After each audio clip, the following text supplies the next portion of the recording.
Good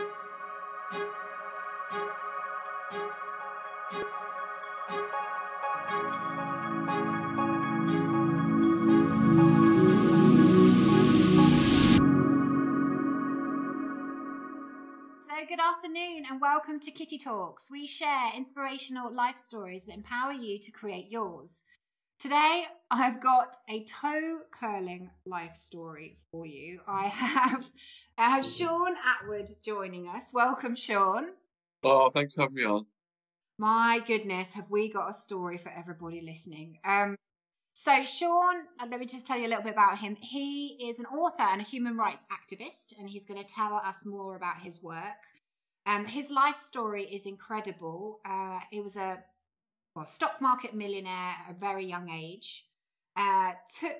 Left England, went over to America, to Arizona, and from what I understand, you're going to tell us more about this, Shaun, but wanted to take the kind of cream Liverpool rave scene over into Arizona. That and the drugs, and unfortunately that took its toll and took you on another path, but I'm not going to ruin the surprise. But Shaun, can you tell us a bit more about your work that you're doing at the moment? Yeah, I have had to learn some lessons the hard way. I made a lot of money as a younger person in the stock market, and I just went completely off the rails with it. I started to throw rave parties in Arizona, had people bring in tens of thousands of hits of ecstasy over from Holland.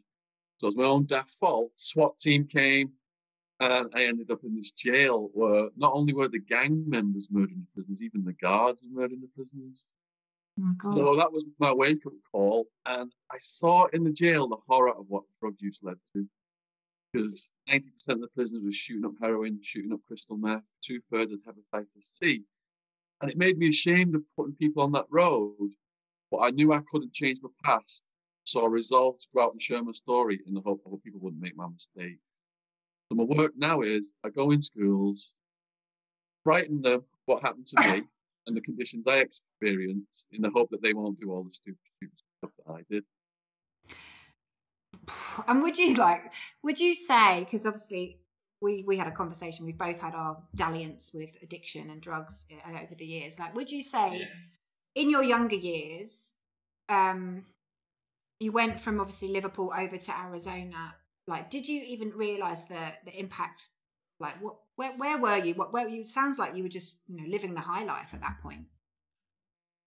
If you've grown up on movies like Scarface, Blow, Pulp Fiction, and you start to get into this lifestyle, this drugs lifestyle, and you're rising up the ranks, and you're meeting people in the Mafia in Arizona, the New Mexico Mafia, they had my back.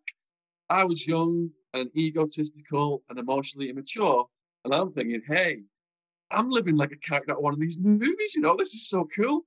And the drugs, they've scrambled my decision-making processes. So they're telling me, yeah, you're the man.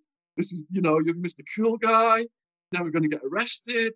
You're the character out of a movie. And it just fed the madness, surrounding myself with people doing the same stuff. We were all going over one big slippery slope and reinforcing each other's negative behavior. But there was no one sober from the outside that could put the brakes on us. Because doing drugs, for over 10 years, every year, as I went further and further into that lifestyle, it was a slow process. And I didn't actually notice how deep I was getting in over those 5 to 10 years. But by the end of it, my competition in the ecstasy market was Sammy the Bull Gravano, underboss of the Gambino crime family who'd murdered almost 24 people. Jesus. And when I'd sobered up in jail and that cloud had lifted out my head, and in this sober light, his son told me he'd been dispatched one night to kidnap me from a nightclub and take me out to the desert. And then looking back from a sober perspective, it's like, how on earth are you still alive? How do you go from a loving home, good education, degree in business studies, to being successful and then putting yourself in all these dangerous situations? And what drugs were you doing at that point? I started as a student at uni in the Manchester rave scene when it began, taking ecstasy and taking. So when I went to America, I continued that. I was doing ecstasy, club drugs, Not speed. I was doing crystal meth, which is perhaps one of the strongest drugs I ever did. Ketamine, all kinds of prescription pills from Mexico, because Arizona's on the border of Mexico. One of the reasons that I had to find out what the root causes of that led me to taking all this, because there was a therapist who became my guardian angel in the prison. And he forced me to go deep inside myself and find out why I got involved in drugs. And I had anxiety from my teenage years. I was almost beat to death by some drunks. Right. Four of them attacked me, like kicking me in the head.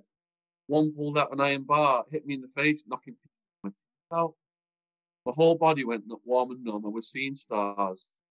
And I thought I was getting murdered, but I actually just passed out.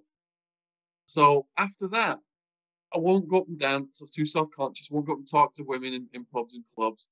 This anxiety was really exacerbated. But once I took ecstasy as a young person, all that anxiety melted away. Yeah. And I wouldn't stop dancing. I wouldn't stop talking to people. And I wouldn't stop hugging and you know, making friends with strangers all night long. So I was forced to go on a journey by reading. I read over 1,000 books in just under 6 years, a lot of philosophy and psychology. And this therapist who was like my guardian angel, who helped me address the root causes of why I took drugs. And he gave me tools to deal with anxiety and tools to be confident. And I still fall back on the stuff that he taught me. And it's such a valid point, because as teenagers or, as young people, we get introduced to alcohol, to drugs before we're really fully formed.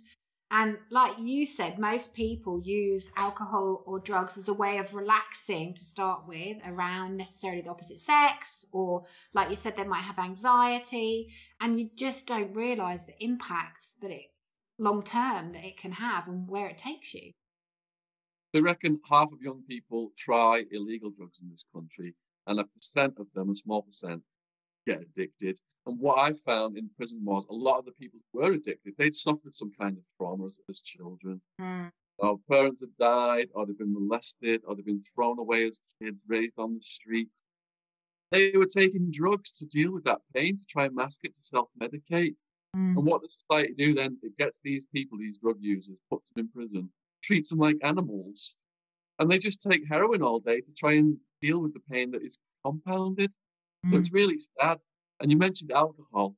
Out of all drugs in this country, alcohol is the one that kills the most young people. 3 young people a week die from binge drinking. Number one drug in murder, rape, incest, paedophilia, violent crime. So that's another thing that I try and educate the young people about. So your work now is you go out in schools and you tell them or educate them around your story to hopefully stop people having, going into or taking drugs. Well, I go in and I say, look, I'm here to tell my story. So I don't preach at them. I don't come in like the typical, drugs are bad for your brain. Here's what happens, blah, blah, blah. And I just let them draw the conclusions themselves. So I start out saying, I was like one of you. Went to school, got my A-levels, business studies degree, model student, and then went off, worked in the stock market, made a couple of million. But then here's what happened, because I wasn't emotionally mature enough to deal with it.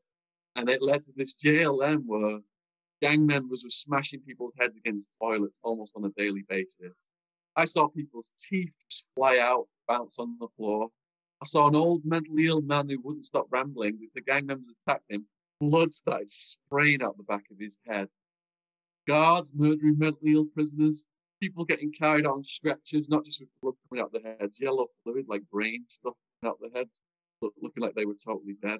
So once I get into that stuff, show them pictures of people who've been attacked in the jail, talk about the food that had dead rats in it, cockroaches that were crawling all over us at night times, spiders that were biting people and causing wounds called volcano lesions. The venom was like acid. It was like eating people's flesh down to the bone.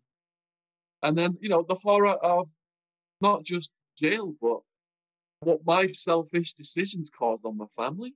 My mom had a nervous breakdown. My sister had to have counselling. I can still see the hurt and pain on my family's face that I've caused them. I was blessed that they supported me, because I met so many people in prison who've been disowned by their family members. Every year, my family members fly out to Arizona to visit me. But, that to see that what I put them through my selfish behaviour and selfish decisions, it hurts my stomach. Makes me sick to my stomach still to this day. And how long? Because this prison was in Arizona, wasn't it? And it's one of the most dangerous prisons, from what I understand. People were banned for life and locked up for a long time. How long were you inside for? I was facing a maximum 200-year sentence. They said every time I spoke about drugs on the phone was 5 to 10 years. They had 20 plus charges.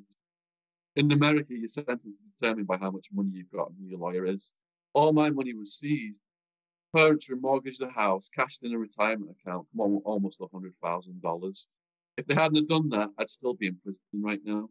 But so the fact that you had some money helped you actually get out of prison?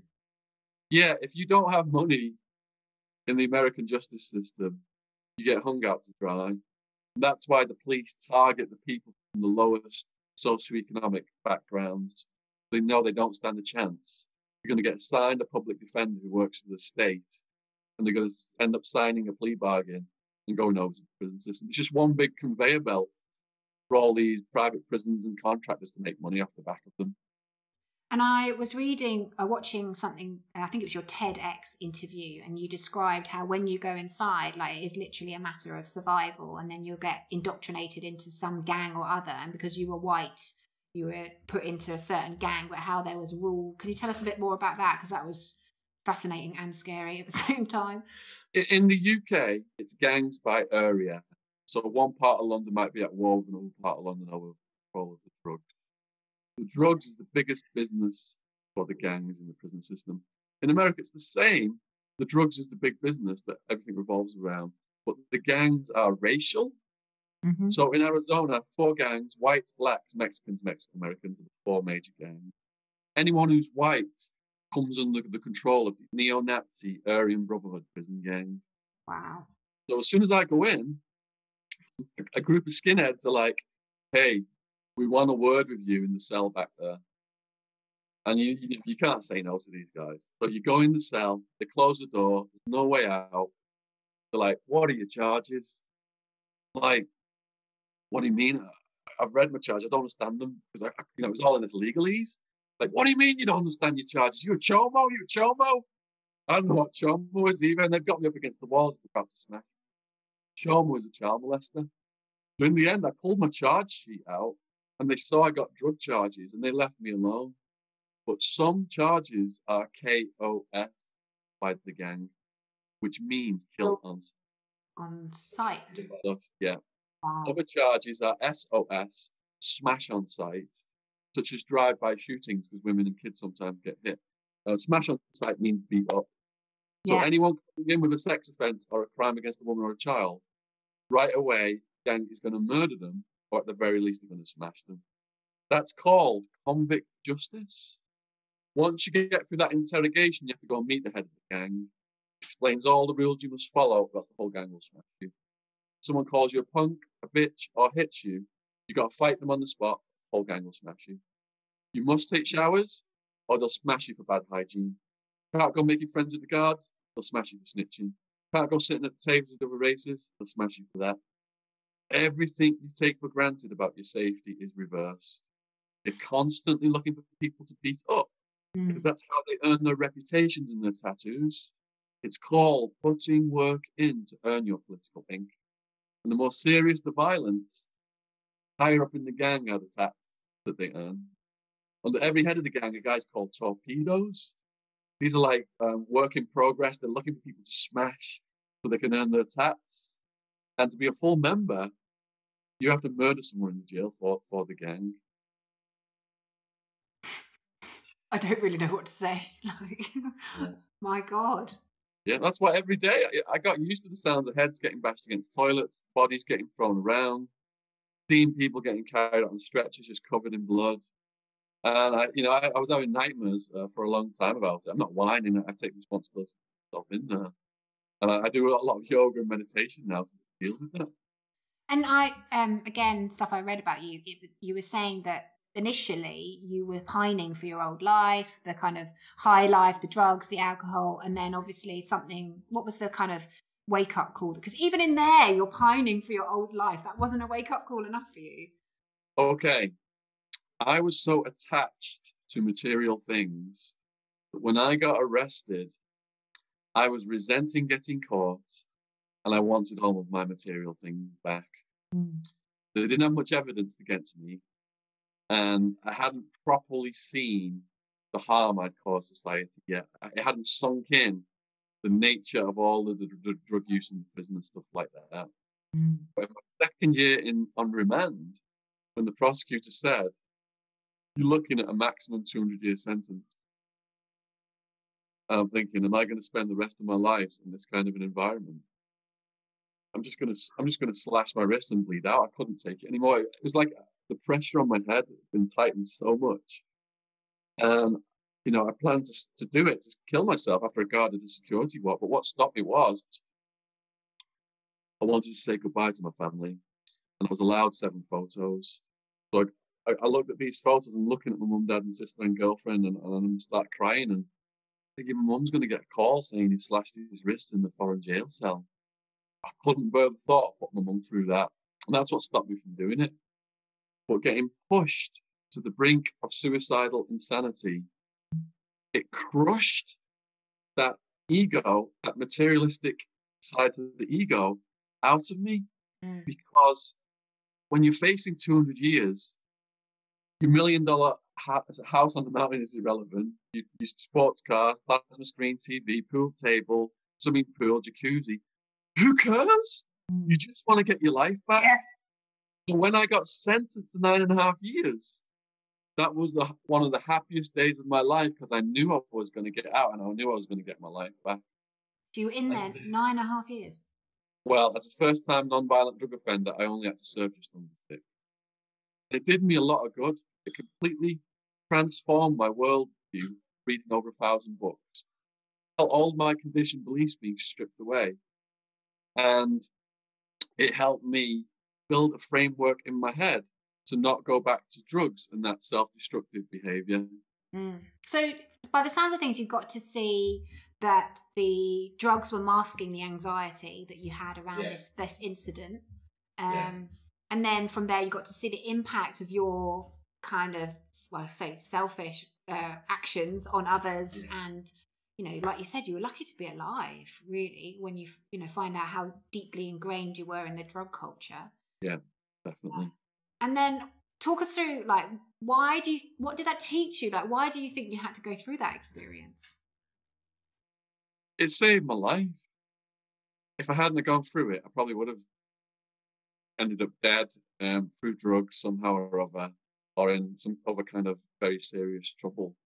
So, when you've sold yourself on the fact that you're living like a character out of a movie, and you can't quit your addiction, getting high every weekend, for days on end, and an outside force has to intervene. Yeah. That's what happened in my life. I credit the SWAT team with if they hadn't come, where would I be now? Yeah. So I thought I knew a lot, before I got arrested. I thought I knew so much I didn't need to read books. And once I started reading in the prison, I realized I didn't know anything at all. How much there was to learn. And if I hadn't, so again, I had to guide it. An invisible hand had to pluck me from this drug-addicted lifestyle into this dark place where a mirror was held up to me, to my soul, that I would never have looked at if it hadn't been in this dark place. And to then meet this psychotherapist and to do all this reading, everything just came together at the right time to save my life. Well, it sounded like you have a massive, massive consciousness shift, basically. Yeah, I certainly did. Yeah, because the way I looked at the world was completely differently. And I just felt things revising in my head so fast. I was reading so quickly, I'd feel my conditioned beliefs getting stripped away. And then a month later, something that I'd revised would get stripped away again, because I just read something else that would revise it. It was the educational opportunity of a lifetime. And from what I understand, you started writing for other prisoners. Okay, so my writing got smuggled out, got put on the internet. And then I started writing about some of the prisoners. And they started to get pen pals and books sent to them. And the community built around my blog, John's Jail Journal. We didn't have internet access, but my parents would send us printouts of read his comments and questions. And it was like when these things arrived in the prison, all the mates would come in my cell and, they'd read their blogs, they'd read the questions from the public. Like a bridge was built to the outside world for all of us through the internet. Yeah. Wow. Yeah. And then you also started to write a biography or a life story for one of the most senior members of the gang. I wrote a biography for a mafia guy who started to protect me in the prison. His name was Two Tonys. He was an Italian mafia associate classified as a mass murderer who was serving 140 plus years. He'd left the dead bodies of rival gangsters from Arizona to Alaska. There's a hierarchy in the prison amongst the murderers. If you've murdered only gangsters, you're top of the respect. If you've murdered a woman or a child, heaven help you, it's KOS, kill on sight for those guys. They try and kill them when they come. So I did get attacked a few times in prison. And a new cellmate introduced me to Two Tonys because he knew he could protect me. He didn't tell me that at the time. He just asked me to play a game of chess with him. And I did. And he liked me. And he said, look, Shaun, on the road of life, to stay alive, I've had to become a quick judge of character. Feel you're an honest person. Would you be willing to write my life story? And I said, yes. I didn't understand the full implications. But he took me under his wing. I was going to his cell every day. I wasn't supposed to be in there. He had people positioned outside watching the guards. And people would come in and to show their respect for him. And, he'd say I was his official biographer. And that respect then started to rub off on me. And once he started to protect me, I never got attacked again after that. So, thank you, Two Tonys. He's dead now, sadly, from liver cancer and drug taking. Wow. And tell us about when you came out of prison. Like, how was that reintegrating back into society? Because I was institutionalized, my mum said I was like a puppy dog following around the house waiting for orders. It took me over a year before I moved out of my parents' house and moved down south and started to get employment. And first time I got offered to do a school talk, I was so nervous I couldn't even eat my breakfast. But one of the things Dr. O taught me was never going to completely get rid of all of your anxiety. Mm-hmm. Some anxiety is actually good for you. It sharpens your senses. So with his voice resounding in my brain, and him also telling me that not to run away from the things that you're afraid of, to confront your fears head on and challenge yourself from time to time. With all this advice Dr. O gave me, I threw myself into public speaking. And I ended up now, I do over 100 talks a year. I have a little bit of anxiety still, but nothing like when I first started. So. And you said that you now do yoga, meditation. Is that a way of helping your anxiety as well? When I was in the gang-infested jail, my sister sent me a book called Yoga Made Easy, which I completely hid under my mattress because I didn't want the gang members to see it and start picking on me. But my sister kept on at me, have you tried yoga yet? Have you tried yoga yet? So I'm like, to get her off my back, I need to try it. So I waited until my cellmates were downstairs. I was so embarrassed. And then I did a basic sequence of forward bend, side bend, cat, dog, spinal twist. And at the end, I just lay down flat on my back in corpse pose. And I felt all this stress and tension just melting out my shoulders. I said to myself, I used to take drugs to feel like that. You can actually do this naturally. So, I started to throw myself into yoga. There was a point in my second year in remand, I was moved into maximum security because my bail was doubled to 1.5 million from 500,000. I was living with people who I didn't know. A lot of them were murderers, crystal meth chemists. And it was completely cockroach infested. Just before the lights were about to go out, cockroaches would line up in the cracks in the wall with their antennae sticking out like this, like twitching like this, like an army just waiting to invade. As soon as the lights went out, they just flooded the room. Oh my God. So you had a choice. You could wrap a sheet around you, so like the mummy, leave a breathing hole, keep them off you. But this was the desert and it trapped heat to your body. and you had all these bleeding and itching skin infections and bed sores. Trapped heat makes it so itchy you couldn't possibly sleep. In the end, you'd throw the sheet off and let the cockroaches crawl on you. They tickle you. To this day, if anyone tickles my hands, I woke up so many nights and tickling my hands, tickling my feet, trying to get in my mouth, trying to get in my nose. They tried to get in your ears, to your earwax. It's like honey to them. I had a neighbour who was asthmatic, wakes up one morning out of breath, grabs his inhaler, takes a blast, shoots a live cockroach inside himself, says he can feel it moving around, threw up, and somehow it was stuck inside when it wouldn't come out. Oh my God. So at this point, getting back to yoga meditation, at this point, this was when I was pushed to the brink of suicidal insanity, like I mentioned earlier. Yeah. And I couldn't sleep with the cockroaches crawling all over me. If you go nights without sleep, you start to hallucinate and hear voices. Yeah. And I told the medical in the jail, and they put me on medicine to help me to sleep. And that had side effects then, my head was clouded, my thoughts were slow. And at the back of this book, Yoga Made Easy, there was a section on meditation. It says you sit there and you count your breath and your brain relaxes and your thoughts eventually slow down and stop. So, what I did was, because of all the cockroaches, and I waited at night until everybody was asleep and it was locked down, put my pink socks on and took my pants in so the cockroaches couldn't crawl up my legs. And my back's near the wall, they're all over the wall as well, the cockroaches. Occasionally one's dropping off the ceiling onto me and bouncing off me. Anyway, so I'm sat there with my legs crossed, sat on some books, trying to do this meditation business. And thinking my thoughts are just too fast paced. I've lived this life, this quick lifestyle. This meditation doesn't make any sense to me at all. But I persevered. And in the beginning, I'm counting my breath. And the thoughts, when they come in, I'm starting to push them out. And it got to the point where I was meditating for hours and hours on end. And my thoughts completely stopped. And I got visuals, and I go on these fantastic journeys with all these visuals. And my anxiety got down so much, I did manage to get off that medication. Wow. So you use meditation as a massive form of complete stress relief, being inside there.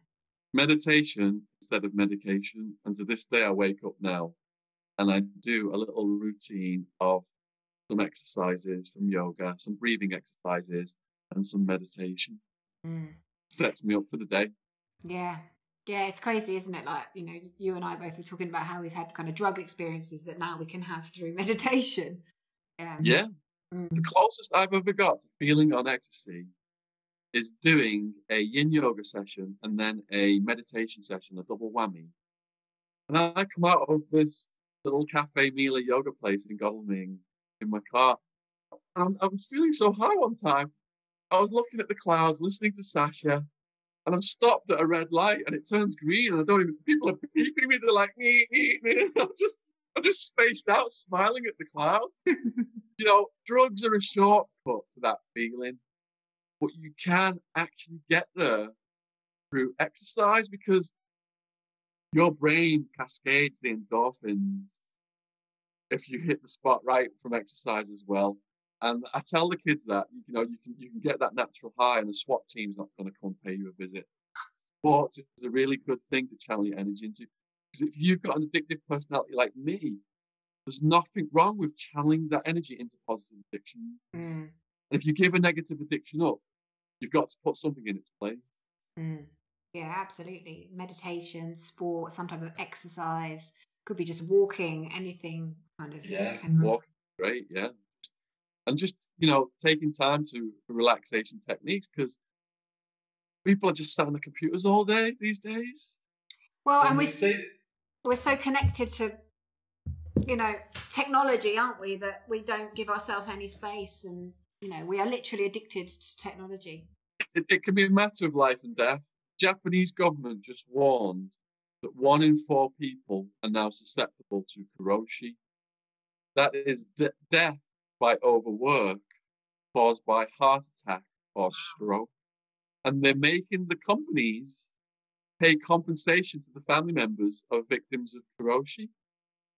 Wow. So it's vital not to just sat there all day on your computer. Human beings aren't designed. We're designed to move around. Yeah. It's imperative that people at least get out and do some walking, take a break, take some deep yogic breaths. Yeah, absolutely. Yeah, I totally agree with you.